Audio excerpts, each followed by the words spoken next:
कुछ चैनल और अखबारी रिपोर्टर इत्यादि के नाम। इतने घटिया स्तर की रिपोर्टिंग केवल अपने देश में ही होती है।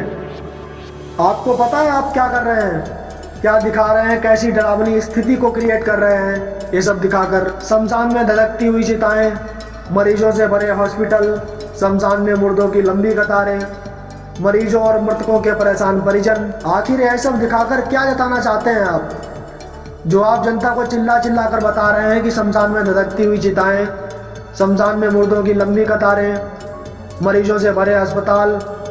तो भैया आप एक चीज़ बताइए, इसमें कोई ऐसी बात है जो वहाँ नहीं होनी चाहिए थी। कोरोना महामारी है, सबको पता है, आउट ऑफ कंट्रोल है, यह बात भी सबको पता है। आप रिपोर्टिंग ही कर रहे हैं तो आप रिपोर्टिंग करिए, आप देशवासियों को दिखाइए। जो मरीज कोरोना से ठीक होकर घर जा चुके हैं, आप इनका इंटरव्यू करिए, उनसे पूछिए कोरोना के बारे में और दुनिया को सच्चाई दिखाइए। ऑक्सीजन सिलेंडर कहाँ मिल रहा है ये बताइए आप। प्लाज्मा डोनर्स का डेटाबेस बनाइए, वो दिखाइए आप जनता को। किस हॉस्पिटल में कितने बेड खाली हैं ये बताइए आप। एम्बुलेंस सर्विसेज की डिटेल दीजिए आप। लेकिन नहीं, आपको तो सनसनी चाहिए। घबराहट फैलाकर क्या साबित करना चाहते हैं आप लोग। दोस्तों, मीडिया के बारे में बोलना ये मेरे प्रोफेशन में नहीं है। मैं मोटिवेशनल कोट्स को लेकर इस यूट्यूब प्लेटफॉर्म पर आता हूँ, पर बीते कुछ दिनों से मैं सुन रहा हूँ किसी ने बताया कि 21 दिन का लॉकडाउन लगेगा, तो कोई कह रहा है कि 2 महीने का लॉकडाउन लगेगा। तो मैंने किसी से पूछा कि भैया कहाँ से पता चला आपको इस लॉकडाउन के बारे में, तो बोले कि टीवी पर दिखा रहे हैं। दोस्तों, आप सभी से निवेदन है, एक जिम्मेदार नागरिक बनिए। मीडिया वालों की तरह समाज में डर मत फैलाइए। मीडिया वाले तो पैसों और टीआरपी के लिए सड़क पर नंगे होकर नाच भी सकते हैं। समस्याएं अलग अलग तरीके से और बार बार दिखाने से लोगों का मानसिक संतुलन बिगड़ता है, पैनिक की स्थिति उत्पन्न होती है जो भयावह होती है। बार बार वही सब दिखाने से कुछ सुधार नहीं होगा। आप सभी मीडिया वालों से भी निवेदन है कि डर मत फैलाइए, लोगों को सावधान कीजिए, खुद भी सतर्क और सावधान रहिए, लेकिन डर और मिथ्या बातें मत फैलाइए। इस कोरोना की महामारी में कार्य देखिए कुछ महान हस्तियों के। दुनिया के बेस्ट सीएम ऑफ महाराष्ट्र वसूली अघाड़ी के उद्धव जी ने पीएम मोदी को फोन किया और उन्हें बताया कि ऑक्सीजन की शॉर्टेज है। दिल्ली में हरिश्चंद्र के अंतिम कॉपीराइट इंटरनेशनल प्रचार एक्सपर्ट सरजी ने टीवी के माध्यम से पीएम मोदी को बताया कि ऑक्सीजन की शॉर्टेज है।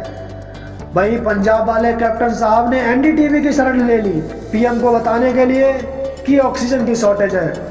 वहीं गोरखमठ के महंत और उत्तर प्रदेश के मुख्यमंत्री योगी आदित्यनाथ जी ने अपने अफसरों को फोन किया और प्रदेश में ऑक्सीजन की कमी की आपूर्ति करने का आदेश दिया।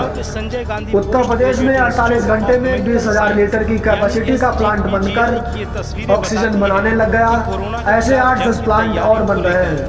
पर गुड मूव पहले वाले 3 सीएम की मानी जाएगी, क्योंकि उन्होंने प्रेस को ऑक्सीजन दी है, मीडिया को ऑक्सीजन दी है। इनके राज्य में जनता मरती है तो मरे, बिल मोदी के नाम फाड़ देंगे। पिछली बार लॉकडाउन लगाया तब भी मोदी जी राक्षस थे, क्योंकि तब कोरोना को फर्जी और घोटाला बताया गया। मजदूर वापस जा रहे थे, उनकी रोजी रोटी छीनने वाले थे मोदी जी। फिर कोरोना मरीजों का सरकारी अस्पताल में फ्री इलाज और सुविधाएं दी गई, तब भी मोदी जी ही राक्षस थे, क्योंकि कोरोना नहीं था, यह सब बस एक घोटाला था। फिर वैक्सीन बनाई वैज्ञानिकों ने, लेकिन प्रावधानों में ढील, जरूरी कच्चा माल उपलब्ध कराना और एक ऐसा वातावरण बनाना जिसमें वैज्ञानिकों को सकारात्मकता महसूस हो, ये सब सरकार का काम है। भारत के अलावा कोई विकासशील देश नहीं है जिसने 2 वैक्सीन बना ली हो, लेकिन यहाँ भी मोदी जी ही राक्षस थे। विरोधियों ने कहा अब मोदी वैक्सीन बेचकर पैसा खाएगा। फिर वैक्सीन फ्री में लगने लगी, पहले फ्रंट लाइन वर्कर्स, फिर 45 वर्ष और अब 18 वर्ष के ऊपर के लोगों को। लेकिन विरोधियों के लिए मोदी जी फिर भी राक्षस ही हैं, क्योंकि पता नहीं वैक्सीन में क्या था, वैक्सीन से न जाने कितने लोग मर रहे थे वगैरह वगैरह की बातें। फिर कोरोना केसेस खत्म होने लगे और लगभग खत्म ही हो गए, और इसमें तो सरकार और मोदी जी का तो कोई रोल ही नहीं था। ये तो भारतीयों की उच्च स्तर की इम्यूनिटी का कमाल था। इससे यह भी सिद्ध होता है कि मोदी ने लॉकडाउन लगाकर अपनी मूर्खता दिखाई थी और फिर अचानक से केस बढ़ने लगे। पता है क्यों? मोदी की वजह से, क्योंकि वो तो राक्षस है। उस राक्षस ने तो पूरे भारतीयों की इम्यूनिटी ही खत्म कर दी। इस बार तो सो कॉल्ड इम्यूनिटी काम नहीं आई, फिर लॉकडाउन नहीं लगा रहा है। मतलब जो लॉकडाउन लगाने के लिए वो पिछले साल राक्षस बना था, उसी को वह इस साल ना लगाने के लिए राक्षस बन गया। राक्षस मोदी ने बंगाल में चुनाव जीतने के लिए पूरे देश में कोरोना फैला दिया। राज्यों में ऑक्सीजन और दवाइयों की कमी भी मोदी ने करवा दी, क्योंकि वो तो राक्षस है। मतलब कुछ भी बोलते हैं। विरोधियों की कोई क्षमता नहीं है, वो कुछ भी बोलते हैं। देश की जनता को भ्रमित करने के लिए वो कुछ भी बोल सकते हैं, कोई सीमा नहीं है। कभी तो वास्तविकता का सामना करो भाई। कम से कम इतना तो मानो कि पिछले साल लॉकडाउन के कारण लाखों जानें बची। इतना तो मानो कि तुम लॉकडाउन का विरोध करके गलत कर रहे हो। पूरे देश में कुल एक्टिव केसेस का लगभग 60% महाराष्ट्र, दिल्ली, छत्तीसगढ़ और केरल जैसे राज्यों से आ रहा है। कौन से चुनाव हो रहे हैं वहाँ पर? चलो माना कि बंगाल में चुनाव के कारण लॉकडाउन नहीं लगा और वहाँ कोरोना मोदी जी की चुनावी रैलियों के कारण फैला है। भले ही ममता लेफ्ट और मर चुकी कांग्रेस ने भी भयानक रैलियां की हो, लेकिन कोरोना सिर्फ भाजपा की रैलियों के कारण फैला।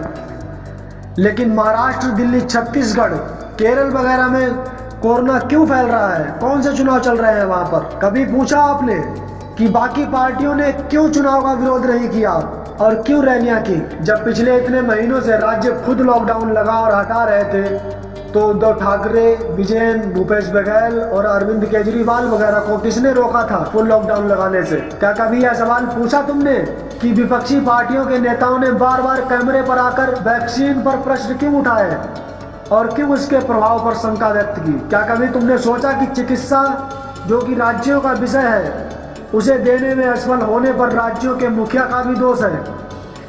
चलो भाजपा शासित प्रदेशों में तो छोटे राक्षस हैं आपके हिसाब से, लेकिन बाकी राज्यों के मुख्यमंत्री क्या कर रहे थे? कभी सोचा तुमने कि विज्ञापनों पर इतना पैसा खर्च करने वाली दिल्ली सरकार एक ऑक्सीजन जनरेटर प्लांट क्यों नहीं लगवा पाई? कभी खुद से और अपने आसपास वालों से पूछा आपने कि वो क्यों नहीं मास्क लगा रहे थे और सैनिटाइजर वगैरह का प्रयोग क्यों नहीं कर रहे थे? कुछ लोगों की लापरवाही से पूरा देश सजा भुगत रहा है। नमन है कुछ लोगों की सोच को, जो कोरोना वायरस के इस कठिन समय में भी घटिया नैरेटिव सेट करने से बाज नहीं आ रहे हैं।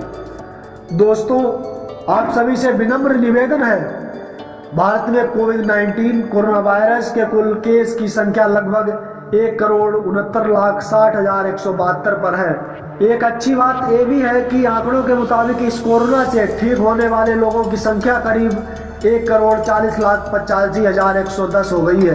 केंद्रीय स्वास्थ्य मंत्रालय के आंकड़ों के मुताबिक कोरोना वायरस के मौजूदा केस लगभग 26.82 लाख के करीब हैं। देश में कोरोना वैक्सीन टीकाकरण की रफ्तार बढ़ाई जा चुकी है। अब तक लगभग 13,54,78,420 लोगों को वैक्सीन लगाई जा चुकी है। 100 में से 98 मरीज ठीक होकर घर जा रहे हैं। यह समाचार कोई भी सोशल मीडिया पर नहीं डालता और कोई भी न्यूज चैनल इसे नहीं दिखा रहा। सिर्फ 2% की मृत्यु के समाचार लगातार मीडिया पर दिखाए जा रहे हैं। अब अंधी मीडिया को कौन बताए कि इससे मरीजों का मनोबल कम होता है और देश की जनता में डर की भयानक स्थिति खड़ी हो रही है। इसे तुरंत टाला जाना चाहिए।